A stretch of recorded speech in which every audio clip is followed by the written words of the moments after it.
Bare-chested tattooed gang members paraded in El Salvador Street following deaths of 3 cops. Dramatic images have emerged of the moment 3 gang members suspected of killing police officers were dragged into the street and paraded in front of the country's press. Authorities say the trio were part of the feared Barrio 18 Sureños, 18 Sur, one of 3 main gangs operating in the small Central American country which has one of the world's highest murder rates. The alleged gang members were hauled onto a dirt road in the Realidad neighborhood of Santa Ana by a huge unit of armed police officers who stormed a nearby building and arrested them. They were then forced to kneel with their hands in cuffs as law enforcement posed for photos with the media. 2 of the individuals, a young woman and seemingly teenage boy, looked on uncomfortably and lowered their heads in an attempt to conceal their faces from the camera flashes. But one man, sporting a bare torso and what looked to be a large wound or scar across his cheek, stared unflinchingly at the media with a menacing scowl etched across his tattoo-covered face. The arrests come just days after Salvadoran President Nayib Bukele pledged earlier this week to intensify his government's already tough efforts to combat rampant gang violence after 3 police officers were gunned down on Tuesday.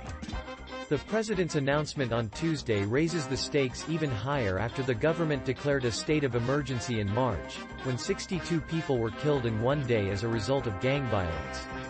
What is coming to gang members is much greater, and they are going to pay dearly for having taken the lives of these 3 heroes, Bukele told a rare news conference. He said the officers who were killed earlier this week had been ambushed by members of the 18 Sur gang and gunned down in cold blood. Bukele did not specify how he would intensify what he calls a war on gangs beyond a larger police presence across the Central American country. But official data suggests more than 43,000 people have already been arrested in connection with gang activity in the 3 months since the state of emergency began. The president's supporters say this is evidence that the government and law enforcement is committed to reducing gang crime and cracking down on violence in the streets, while critics argue the heightened police activity and restriction of freedoms under the state of emergency simply denies detainees a fair legal process. Under the state of exception, which the government voted to extend on Tuesday, the time people can be held without seeing a judge was increased to 15 days from 72 hours. They also do not have to be informed of why they are being arrested or given the right to speak with a lawyer, and authorities can tap phones without a judge's order. Quotas imposed by police superiors have led to mass detentions and the arrest of innocent people according to activists, while groups including Human Rights Watch, Amnesty International and Cristosal have also questioned the president's ruthless campaign. A combative Bukele shrugged off the criticism in Tuesday's press conference. Let them complain all they want. We are going to defend our people and we are going to ensure that the lives of these agents were not lost in vain, he said, before adding construction had begun on a huge new prison to house criminals arrested in connection with gang activity.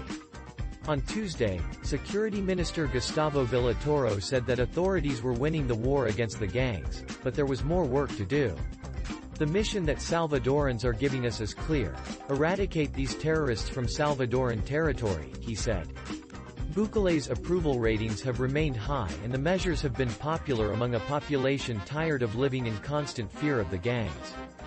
Far from a localized criminal organization, Barrio 18 is a transnational conglomerate of gang factions which operates throughout North, Central and South America.